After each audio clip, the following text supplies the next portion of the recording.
edition of Storytime with Cabbage Warrior. This time we have I Found You by Winter on creepypasta.org. My eyes struggle to open. I blink several times, trying to take in my surroundings. A stark, white ceiling looms above me. Even from a distance, I can make out the little cracks that scour the surface. Hundreds of tiny passages into darkness. Shifting around a bit, I feel the starchy sheets beneath my outstretched hands. They feel stale and unwashed. Unsurprisingly, the rigid mattress beneath me is no more comforting. I slowly lean up and glance around the room. It's dimly lit. A single desk lamp rests on a table in the far corner. A few books are strewn across the table surface, none of which are recognizable from where I'm sitting. The table looks worn down, as if it's been there for decades. Out of the corner of my eye, I notice the wall next to me. It's covered in black edges and scribbles. My eyes wander across the remaining walls, but I soon look away. The same markings enshroud the entire room. I begin to sift through my memories, trying to remember what could possibly bring me to such a place. But, to my horror, I can recall nothing. Scarce images float to the surface, yet nothing concrete enough to be considered sensible. My heart begins racing. My temples throb as I clench my palms to the side of my head. Where am I? More importantly, who am I? Deciding I need to do something, I slide myself off the bed, feeling my body creak from the sudden movement. As my bare feet hit the ground, a shiver shoots up my spine. It's freezing. I feel uneasy. Something doesn't feel right. I creep towards the table, unable to shake the dread that suddenly washed over me. I look at the 3 books on the table, searching for something that might be helpful, but the covers are so worn the books are unrecognizable. Just then, I notice a folder underneath one of the books. I hastily slide the book onto the floor and grasp the folder. My eyes bulge. Written in fresh blood are the words, "Open me," followed by a crudely drawn exclamation point. It's odd, but I can't help sharing the writer's excitement. My hands tremble as I open the folder. Inside is a thick stack of papers, wrinkled from time. As I begin to rifle through the pages, I find its compilation of files on someone under the alias of Patient 37. I continue to read through the entries. Aggressive, highly intelligent, violent, murderous, masochist. I cringe. To my horror, the entries go on and on. Countless recollections of unprecedented brutality and terror. Pictures of mutilated bodies plague the folder. It's almost as if I can feel the blood of the victims seeping through the pages. After what feels like hours, I get to the last page. On it is a picture of a man, if you can call him that, in his late 30s. The eyes are sunken and dark, with shadows engulfing them. The nose is jagged, clearly broken earlier in life. A twisted grin covers the bottom half of the face. The hair, to my surprise, is neatly combed to the left, a stark contrast to the rest of the image. As I continue to look at the portrait, I can't help but shudder. There is something almost inhuman about the man. My eyes wander, and I notice the dark red at the bottom of the page. Another note, but this time it exclaims, "Come find me." I drop the folder and stumble backward. I suddenly feel nauseous as I'm hit by a crushing wave of fear. This man, this murderer, wants me to come find him? Thoughts start swirling in my head. I drop to one knee. Confusion overwhelms me. Why would I seek out this Patient 37? What does he want with me? Claustrophobia kicks in. I look to the door, Beyond the bed, gritting my teeth, I stand up and trudge towards the closed door.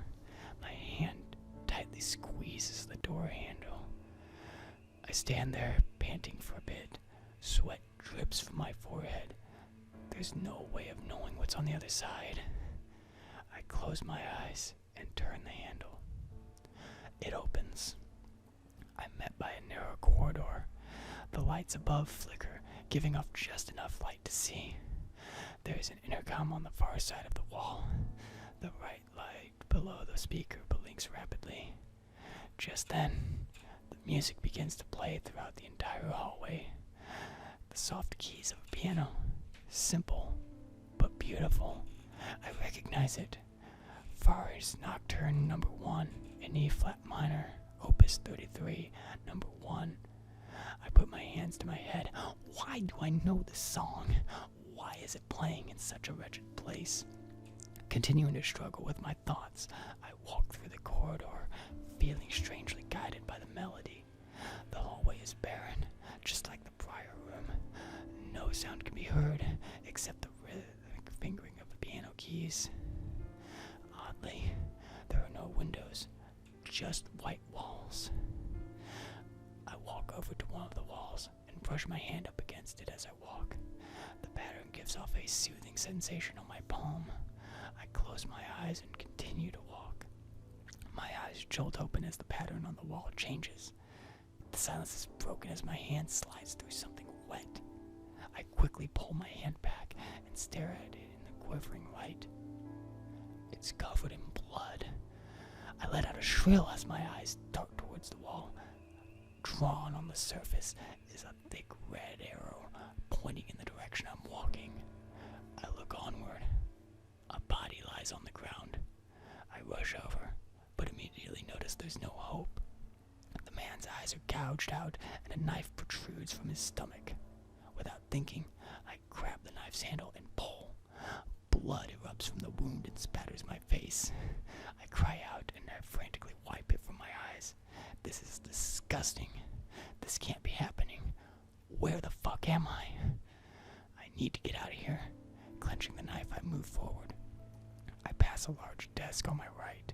An elderly woman lies face down, a pair of scissors impaled in the back of her head. Blood pools around her face. A security monitor is on the wall behind her.